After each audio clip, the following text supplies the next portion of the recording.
जुनून की हद तक चाहने लगी थी। उससे भाग रही थी। लम्हे बार को माहिर के पाँव लड़खड़ाए, कोई नुकीली चीज़ उसके पाँव में चुभी थी। वो पाँव पकड़े वहीं बैठ गई। शाम के साए गहरे हो रहे थे। वहीं लड़खड़ाते हुए करीब पड़े पत्थर पर बैठ गई। आंखों में आंसू आ गए। कुछ पाँव में चुभन का दर्द और कुछ हालात का दर्द आंसू बनकर गालों में बह निकले। या अल्लाह मेरी मदद कर, इसे इस दिल का क्या करूं। दिमाग कहता है कि भाग जा, मत भरोसा कर किसी पर, लेकिन ये दिल मुझे क्यों धोखा दे रहा है। बार बार अभियान का नाम क्यों पुकार रहा है। गालों पर आंसू साफ किए। अभियान के साथ गुजरे लम्हात आंखों में फिल्म की तरह चलने लगे। दिल ने हर बार उस पर यकीन की गवाही दी और इसी एक लम्हे में दिल ने फैसला कर लिया, उसे वापस लौटना है अभियान के पास। वो मगरूर नवाब इस कल्ब का आशिक था और चाहे वो जिंदा रखे या मार डाले, वो पीछे नहीं हटेगी। हाँ, मुझे वापस जाना है अपने नवाब के पास। मेरा दिल अगर एतबार कर रहा है तो दिमाग की नहीं सुनूंगी। माहिर लड़खड़ाते उठी के करीब झाड़ियों से कदमों की चाप सुनाई दी। उसने चूक कर देखा तो उसकी तरफ से दो आदमी नजर आए। उनके हाथ में कुछ सामान था। शायद वो जंगल में रहने वाले थे। लकड़ियाँ वगैरह कार लेकर जा रहे थे। माहिर को देखा। वो दोनों बिचों की कौन हो तुम लड़की, इसमें से एक घबरा कर बोला। माहिर डर के मारे दो कदम पीछे हुए, लेकिन इन पर अपना डर जाहिर ना किया। वो कुछ कदम के फासले पर थे। वो मैं रास्ता भटक गई हूँ। दोनों आदमियों ने एक दूसरे से नज़रों का तबादला किया और माहिर के करीब आने लगे। चलो आओ हमारे साथ, हम तुम्हें रास्ता दिखा देते हैं। उनके मनीखेजी से कहने पर माहिर के 14 तबक रोशन हुए। खबरदार आगे बढ़े, मैं खुद ढूंढ लूँगी रास्ता, माहिर ने करख्त लहजे में कहा। हा हा हा, दोनों कह के मार का हंसे। अब माहिर के सब्र का पैमाना लबरेज हुआ और वहाँ से निकलना ही मुनासिब समझा। लड़खड़ाती वो वहाँ से निकली तो वो भी चुकन्ना हो गए। एक माहिर के आगे जा खड़ा हुआ तो दूसरा माहिर के पीछे। माहिर के पास निकलने का रास्ता ना बचा। वो कमज़ोर नहीं पड़ना चाहती थी। या अल्लाह, अभियान के पास जान महफूज ना थी, लेकिन इज़्ज़त तो महफूज थी। मुझसे गलती हो गई जो मैंने ये कदम उठाया, प्लीज़ मेरी मदद फरमा। माहिर दिल ही दिल में अल्लाह से मुखातब थी। वो आदमी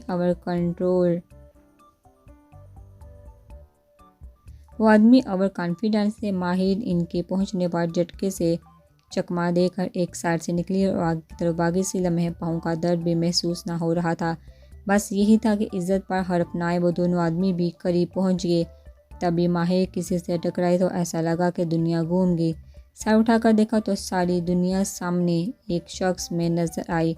अभी खान लाबो मुस्कुराए, आंखें चमकी। दिल ने बहुत सुकून होकर अपने कल्बे इश्क को सामने देखा। अभी खान की आंखों में कहर और गुस्सा तो माहिर को नजर ही ना आया।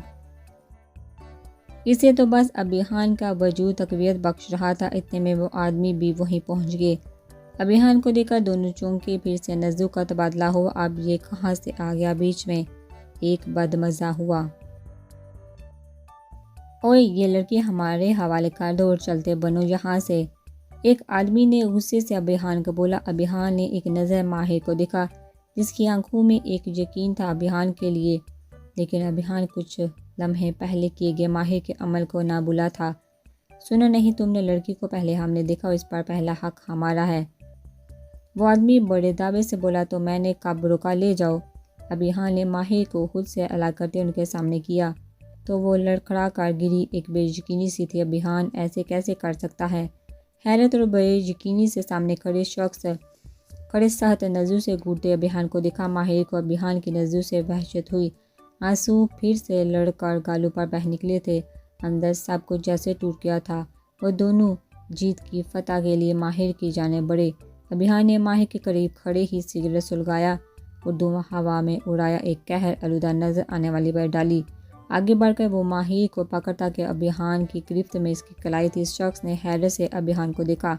हाथ चुराना चाहा, लेकिन बेसूद उस शख्स ने दूसरे हाथ से वार किया। लेकिन अभी खान ने उसके दोनों बाजू पकड़कर पीछे की तरफ मोड़ लिए। वो शख्स कराकर रह गया। हड्डियों के टूटने की आवाज़ें तक आई। माहिर दहल कर रह गई तो दूसरा शख्स आगे बढ़ा, लेकिन अभी खान ने उसका हाल पहले वाले से भी बुरा किया कि इसकी चीखें पूरे जंगल में गूंजी। एक बाघ निकला, जबकि दूसरा वहीं बेहोश होकर गिर पड़ा। अभी खान माहिर की जानब मुड़ा। एक नज़र उसके बिखरे हुलिये पर डाली। रो रो कर उसकी मोटी हिरनी सी आंखें मज़ीद दिलकश हो गई थी और नाक सुरह अनार। एक पल को अभियान का दिल मोम हुआ, लेकिन एक लम्हे बाद ही वो वापस पार चेहरे के साथ खड़ा था। वो माहिर का वहाँ से धोखे से निकल कर जाना फरामोश नहीं कर पा रहा था। माहिर को इग्नोर करके वो वहाँ से आगे बढ़ा। अभियान प्लीज़। माहिर ज़मीन पर बैठी ही रो दी। अभियान के कदम रुके। माहिर की आवाज़ में दर्द था। धीरे से चलता हुआ उसके करीब आकर बैठा। अब क्यों रो रही हो? लहजे में गुस्सा और तंज था। माहिर ने शाकी नज़र से उसे देखा, लेकिन रोना जारी था। यही तो चाहती थी तुम मुझसे, दूरी, मुझसे खतरा है ना तुम्हें? लहजा अब भी गसीला, लेकिन अंदाज ठहरा हुआ था। अभी माहिर ने बोलना चाहा, शी। अभियान ने उसके गुलाबी होंठों पर उंगली रखकर चुप करा दिया। गुस्से को जब्त करते अभियान की रगें तन गई थी। झटके से उसे खड़ा किया। वो लड़खड़ा कर खड़ी होती अभियान के सीने से जा लगी। सर उठाकर बामुश्किल इस सतम घर की जानिब देखा। प्लीज़ माफ़। हिचकियों से बामुश्किल बोली, माफ़ी माहिर तुम। अभियान ने गुस्सा जब्त करते दांत हिचकिचाए। अगर तुम में वो कुछ कर देते ऐसे मैं तुम्हें जान से मार देता। दोनों बाजू पर गिरफ्त सादगी। तो माहिर रो थी। अब की बार शिद्दत ज़्यादा थी। जानती हो कितना तड़पा हूँ मैं इस पल? अभियान उसके रोने से नरम पड़ रहा था, लेकिन वो पढ़ना नहीं चाहता था। वो नहीं चाहता था कि माहिर दोबारा से यूँ बेतबारी करके उससे दूर जाए। चुप, एकदम चुप। रोना बंद करो। अभियान ने नरमी से मगर गुस्से बड़े लहजे में कहा तो वो इतनी नरमी पाकर समझ गई कि ये शख्स उसका मुहाफिज है, दुश्मन नहीं। अभियान के लहजे में नरमी पाकर माहिर को सुकून महसूस हुआ। अगर अब तुमने रोना बंद ना किया तो फिर मैं अपने तरीके से बंद करवाऊंगा। आखिर में जोमानी अंदाज से कहता वो माहिर का दिल धड़का गया। माहिर ने हल्की से उसे घूरा। देखने का मिशन कंप्लीट हो गया हो तो चले, या किसी जंगली जानवर का भी इंतज़ार करना है? रात के साए गहरे होते देख अभियान ने माहिर को नरमी से लेकिन हल्का सा तंज किया तो माहिर को तो मौका मिल गया। कैसे चलूँ? मुझसे नहीं चला जाएगा। मेरे पाँव में कुछ चुभ गया है। लाड से अब वो बदली हुई माहिर लग रही थी। अभियान इसका अंदाज समझ गया। नफ़ी में सर हिलाते उसे अपनी बाहों में उठाया। माहिर ने धीमी मुस्कुराहट से दोनों बाजू हक से अभियान के गले में डाले। अभियान अंदर तक सरशार हुआ था। मोहब्बत में एतबार ना हो तो मोहब्बत मोहब्बत नहीं, और माहिर की बेएतबारी ने उसे अंदर तक तोड़ा था। और अब इस तहक़ाक़ से खुद को अभियान के हवाले करना वो बहुत पुरसुकून हुआ था। ज़्यादा खुश होने की ज़रूरत नहीं। जो तुमने यहाँ से भागकर गलती की ना, इसकी सज़ा ज़रूर मिलेगी। अभियान ने उसे फ्रंट सीट पर बिठाते सख्त लहजे में कहा तो माहिर का दिल उसके इतने करीब होने पर फिर से तेज़ रफ्तार धड़कने लगा। मुंह के ज़ाविये बिगाड़ कर वो अभियान को अब ड्राइविंग करते देख रही थी, लेकिन एक सुकून था कि वो अपने इश्क के पास है जो कुछ भी कर सकता है। लेकिन इसे कुछ नहीं होने देगा। किन अखियों से अभियान को देखा। वो सामने विंडो स्क्रीन पर नज़र जमाए हुए था। नौफल की गाड़ी की फ्रंट सीट पर बैठते विशाल थोड़ा सा घबराई। नौफल ने गाड़ी आगे बढ़ाई। सब हैरियत है ना? आपने मुझे मम्मा से झूठ बोलने को क्यों कहा? नीता के लिए वो ठीक है ना? विशाल ने घबराए हुए नौफल की तरफ देखा। इंशाल्लाह। नौफल ने दिल से कहा। इस वक्त वो बहुत बड़ा रिस्क ले चुका था। मिसाल को घर से बुलवा कर इसे फ़ोन कर दिया कि वो और निदा शॉपिंग पर गए हैं, आते देर हो जाएगी। निदा कहाँ थी मिसाल नहीं जानती थी, लेकिन अगर नौफल ने उसे ये सब करने का कहा था तो ज़रूर वो जानता था, और मिसाल को नौफल पर पूरा यकीन था। अभी थोड़ी देर ही हुई थी कि सिकंदर की आंख लगी थी। तेज़ हवा से खिड़की खुल गई। आंधी तूफान के साथ बारिश पलक झपकते वो सोफे से उठा। इसका दिमाग फ़ौरन जागा। फ़ौरन खिड़की के पास आया और इसके पट बंद किए। नज़र पलटकर निदा पर गई। जा पलंग पे बैठी मुंह घुटनों पर गिराए रो रही थी। सिकंदर को इसका रोना दिमाग ख़राब कर गया। आगे बढ़कर गुस्से से बाजू पकड़ कर खड़ा किया। वो एकदम बौखलाई। क्या मसला है तुम्हारा? किस बात का शौक मना रही हो? सिकंदर को उसके रोने पे बेतहाशा गुस्साया। आप डांट रहे हैं? निदा ने मुंह बसोरते आंसू से तर गालों को साफ करते कहा। तो और क्या करूं? तुम इतना रो कैसे लेती हो? सीरियसली इतने आंसू कहाँ से आते हैं? सिकंदर ने लंबी सांस खारिज करते थके लहजे में कहा। मम्मा पापा याद आ रहे हैं ना आपको? आपको क्या पता घर से दूर रहना क्या होता है? नाराज़गी से कह दी। वो सिकंदर को चुप करवा गई। धीरे से उसका बाजू छोड़ा और पीछे की तरफ कदम लिए। बीते लम्हों का दर्द आज इतने बरसों बाद फिर से जाग गया था। आंखों में कांटे से चुभने लगे। निदा जो मजीद कुछ बोलती सिकंदर को यूं खामोश देख ठटकी। सर निदा आगे बढ़ी, कंधे पर हाथ रखा। सिकंदर सोफे पर आंखें मूंदे बैठ गया। निदा को समझ ना आ रहा था कि क्या हुआ। सिकंदर ने लंबी सांस आज करते थके लहजे में कहा, मामा बाबा याद आ रहे हैं ना आपको? क्या पता घर से दूर रहना क्या होता है। नाराजगी से कहती वो सिकंदर को चुप करवा गई। धीरे से उसका बाजू छोड़ा और पीछे की तरफ कदम लिए। बीते लम्हों का दर्द आज इतने बरसों बाद फिर से जाग गया था। आंखों में कांटे से चुभने लगे। निदा जो मजीद कुछ बोलती सिकंदर को यूं खामोश देखकर ठटकी। सर निदा आगे बढ़ी, कंधे पर हाथ रखा। सिकंदर सोफे पर आंखें मूंदे बैठ गया। निदा को समझ ना आ रहा था कि क्या हुआ। सही कहा तुमने, मुझे नहीं पता घर से दूर रहना क्या होता है। क्योंकि घर ही नहीं तो पता क्या होगा। आंखें मूंदे वो दर्द छुपाए सिर्फ धीरे से बोला। निदा को फौरन अपनी गलती का एहसास हुआ। एक फौजी की ज़िंदगी का एहसास होना चाहिए था इसे। नौफल का भी यही हाल था। वो भी महीने महीने शक्ल नहीं देखता था। आई एम सॉरी, मुझे ऐसे नहीं कहना चाहिए था। निदा ने फ़ौरन गलती तस्लीम करते माफ़ी मांगी। 15 साल का था जब मॉम डैड प्लेन क्रैश हुआ। बहुत मुश्किल से इस दर्द को सहा। उम्र पर गए थे लेकिन नहीं जानता था कि फिर से इन्हें सिकंदर का लहजा रोंद गया। खुशकिस्मत होते हैं वो जिन्हें माँ बाप का हर लम्हा हर प्यार मिलता है।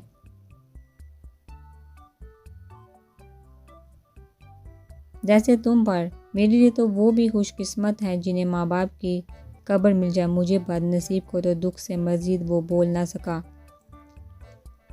निदा सिकंदर के दुख पर रोदी। वाकई ऐसा तो उसने कभी सोचा न था कि माँ बाप ज़िंदगी में ना हो तो ज़िंदगी कैसी बेदर्द सी हो जाती है। जाने अनजाने में निदा ने सिकंदर के दिल के दर्द को जगा दिया था। सिकंदर ने गर्दन घुमाकर इस छोटी सी मासूम सी लड़की को देखा जो सिकंदर के दुख पर रो रही थी। तुम फिर से रोने लगी।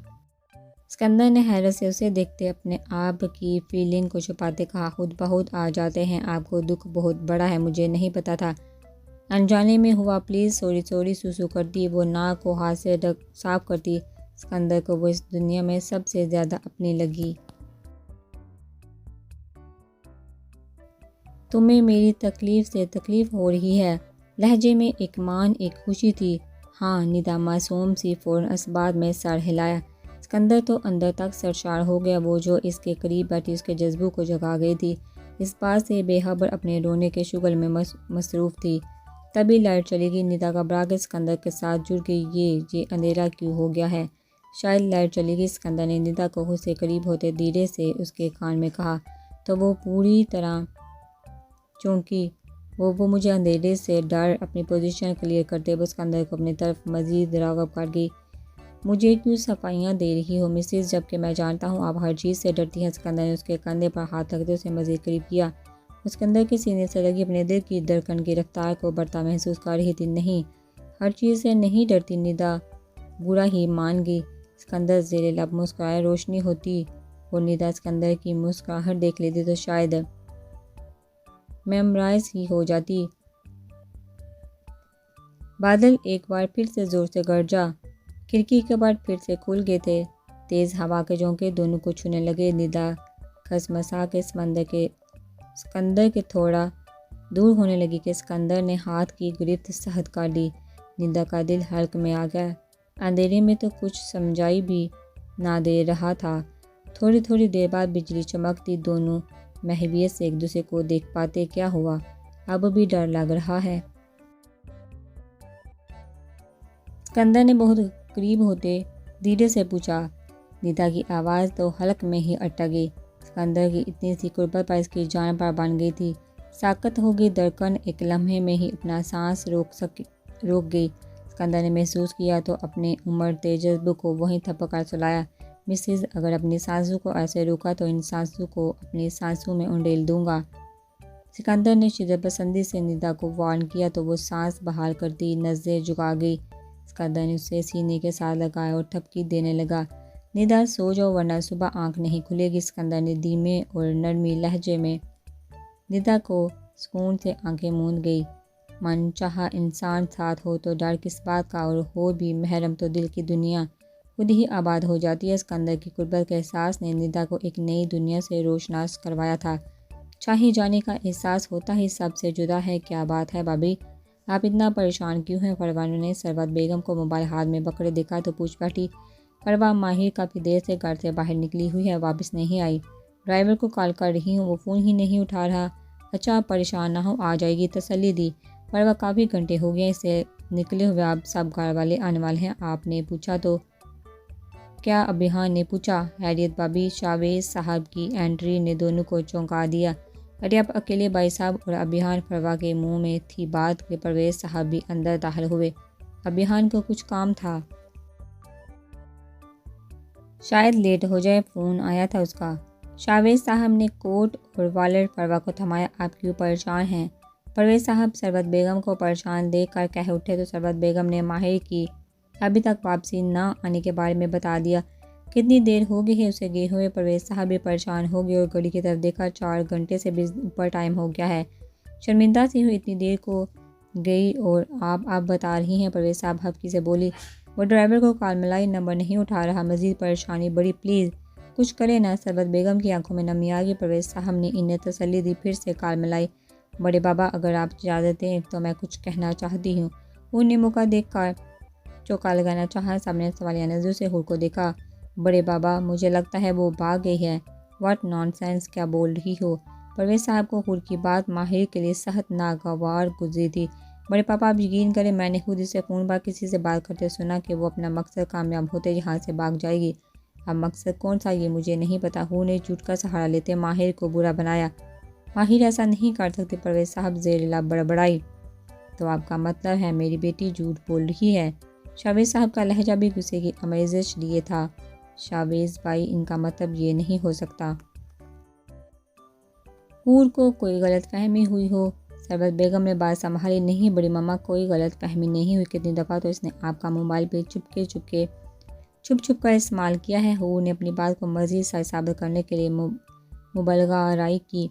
रहने दो बेटा, अब इन्हें अपनी औलाद झूठी ही लगेगी। इस कल की आई लड़की के आगे किसी की कोई वैल्यू नहीं। शावेज साहब ने नफरत कहा। शावेज ये तुम कैसी बातें कर रही हो? परवेज साहब आहर बोले। बड़े शावेज साहब तंज हंसे। प्लीज़ आप चलिए अंदर। सरबत बेगम परवेज साहब को ज़बरदस्ती अंदर ले गई। वो भी परेशान, फ़िलहाल बात को बढ़ाना नहीं चाहते थे। इन्हें माहिर की फ़िक्र थी, कहीं कोई हादसा ना हो। परवेज साहब ने डर से कहा, अल्लाह खैर करेगा, आप अपने दोस्त से बात करें जो पुलिस में है। सरबत बेगम ने पानी का गिलास थमाते हुए धीरे से कहा तो पानी के 2 घूंट लेकर उन्होंने इस बात में सर हिलाया और इंस्पेक्टर नासिर को कॉल मिलाई और सारी तफसील से आगाह कर दिया। गाड़ी का नंबर, ड्राइवर का फ़ोन नंबर भी बता दिया। अब बस दुआ ही कर सकते थे। नौफल ने गाड़ी एक रेस्टोरेंट के सामने पार्क की। इस वक्त वहाँ अक्का दुक्का लोग ही थे। गाड़ी में बैठते ही उसने अपना बेस पता एक पल को तो मिशाल भी हैरानी से देखने लगी। वो भी नौफल को पहचाना। भाई आओ मेरे साथ। नौफल इसकी हैरानी नज़ू के जवाब में बोला और दोनों रेस्टोरेंट में दाखिल हो गए और एक कैबिन में जा बैठे। क्या लोग ही? नज़ू के हसार में लेते पूछा। कुछ नहीं, हाथों को उंगलियों को मरोड़ते वो झिझकी। वेटर को वो काफ़ी का आर्डर देकर वो मिशाल की तरफ मतवजा हुआ और इसे शुरू से लेकर आखिर तक सारी बात बताई। मिशाल सर पकड़ कर बैठ गई। निदा की बेवकूफ़ी पर जहाँ गुस्सा आया वहीं दिल उसके लिए दवा गो हुआ कि उसे कुछ ना हो। वो ठीक तो होगी ना? डरते डरते पूछा। इंशाल्लाह। सिकंदर पर मुझे खुद से ज़्यादा भरोसा है, वो अपनी जान पे खेल जाएगा लेकिन निदा को कुछ नहीं होने देगा। नौफल ने यकीन से कहा। दोनों की काफ़ी आ चुकी थी। मिशाल ने मुंह दूसरी साइड करके आंसू पहुँचे। आप प्लीज़ पता करें ना। मिशाल परेशानी से बोली। मेरी एक टीम उनकी तलाश में निकल चुकी है, दुआ करो वो सही सलामत हो और सुबह होने से पहले मिल जाए। काफ़ी का एक सिप लेते थकन ज़्यादा चेहरे में लहजे में बोला। घर वालों को क्या कहेंगे कि निदा कहाँ है? मिशाल को एक नई परेशानी लाक हुई। उसका अभी सोचा है, मैंने जैसा कहूँगा वैसा करते जाना, सब कुछ इंशाल्लाह ठीक हो जाएगा इंशाल्लाह। मिशाल ने आंसू साफ किए। काफ़ी ठंडी हो रही है। नौफल ने उसका देहान बताया। वो जानता था वो ठंडी काफ़ी नहीं पीती, वो काफ़ी नहीं पीना चाहती थी। उसका दिल निदा के लिए परेशान था लेकिन नौफल का दिल वो नहीं तोड़ सकती थी। मैं समझा मेरी मनकुहा बहुत बहादुर है। नौफल ने उसे परेशानी से निकालने के लिए उसका देहान बताया। आप जानते हैं वो पागल बहुत डरपोक है, हर दर्जे की बुज़दिल और अंधेरे से भी डरती है। मिशाल सोचते हुए निदा के लिए फ़िक्रमंद हो रही थी जो नौफल को बहुत ज़्यादा अच्छी लगी। यही बात तो इसमें हाथ थी कि वो दिल की साफ थी। और सबसे बेगर्स मोहब्बत करने वाली थी। सिकंदर इंतहा दर्जे का समझदार, ताकत और बहादुर है। पुनीता की हिफाजत करेगा। नौफल ने यकीन से कहा, बड़ी से सारी बात समझाई कि घर जाकर कैसे हैंडल करना है। मिशाल लब बेंचेस बाद में सर हिला रही थी। कुछ लम्हों बाद एक नज़र उठाकर नौफल को देख लेती, लेकिन इसकी तो आंखों में झांकने की हिम्मत ही ना होती। उसकी शर्म हया नौफल को अंदर तक सरशार कर रही थी। दिल ही दिल में वो इस शर्म हया के पैकर पर वारे सदकी जा रहा था। घर चले। नौफल की नज़रों से मुसलसल कन्फ्यूज़ होती वो बिलाहट बोल पड़ी। नौफल की मुस्कुराहट जानलेवा थी। अब चलो मैं आता हूँ। नौफल के कहने पर वो सर हिलाकर बाहर निकली। रेस्टोरेंट का ग्लास डोर खोलते वो किसी अंदर आते वजूद से बुरी तरह टकराई। सामने लड़की थी, कोई बहुत ही औबाज टाइप की। इसकी ड्रेसिंग से मिशाल ने अंदाज़ा लगाया। मिशाल से टकराने से वो सीख पा होगी। How dare you touch me. उसने आगे बढ़कर मिशाल के कंधे से तका दिया। मिशाल का सर बुरी तरह घूमा। मिस, आप जो कोई भी हैं आंधी तूफान की तरह आप आई हैं और मुझसे टकराए बजाय मुझसे माफ़ी मांगने की आप बदतमीज़ी कर रही हैं। मिशाल ने भी हिसाब बेबा किया। तुमसे माफ़ी? हाँ। अपने दोस्त हुए एक लड़का और लड़की के साथ मिलकर कह लगाया। मिशाल ने लब बेंचे, तुम्हारी औकात है नहीं फारिया अली तुमसे माफ़ी मांगू। इसने आगे बढ़कर नफरत और हकार से मिशाल से कहा, नहीं, तुम्हारी इतनी औकात नहीं कि मैं तुम जैसी बदतमीज़ लड़की से माफ़ी मांगू। मिशाल को इसका अंदाज बुरा लगा। नौफल अपने असल रूप में सामने आ चुका था, लेकिन मूछें और सन ग्लासेस नहीं रिमूव की थी। वो मिशाल के साथ उस लड़की को उलझता देख चुका था। उस लड़की को वो पहचान भी चुका था। एक दिल करीब मुस्कुराहट होठों पर सजाई और आगे बढ़ा। You blood. इस लड़की ने हाथ उठाया। नौफल ने मिशाल को खींच कर अपने साथ लगाया। मिशाल हैरान सी नौफल को देखने लगी। क्या हुआ जान, क्यों इन लफंगों के मुंह लगती हो? चलिए। नौफल ने मिशाल को मजीद अपने साथ लगाते नरमी से उसे कहा। वो जो सामने वाली को मुंह तोड़ जवाब देने वाली थी, नौफल की इस हरकत पर अंदर तक से कांप गई। जबान तालू के साथ जा चिपकी सामने। फारिया नौफल को देख कुछ पल तो बोल ही ना पाई। नौफल इसका क्रश था। वो दिलो जान से इस पर फिदा थी। जब वो एक खास मिशन पर था, मरी में वहीं अपने फ्रेंड्स के साथ छुट्टियां गुजारने आई थी। सेम होटल थे। फारिया अली नौफल की असलियत नहीं जानती थी, लेकिन इस पर दिलो जान से मार मिट्टी थी। लेकिन वहाँ से निकलने के बाद आज मुलाकात हुई थी। तुम फारिया अली को वो बोला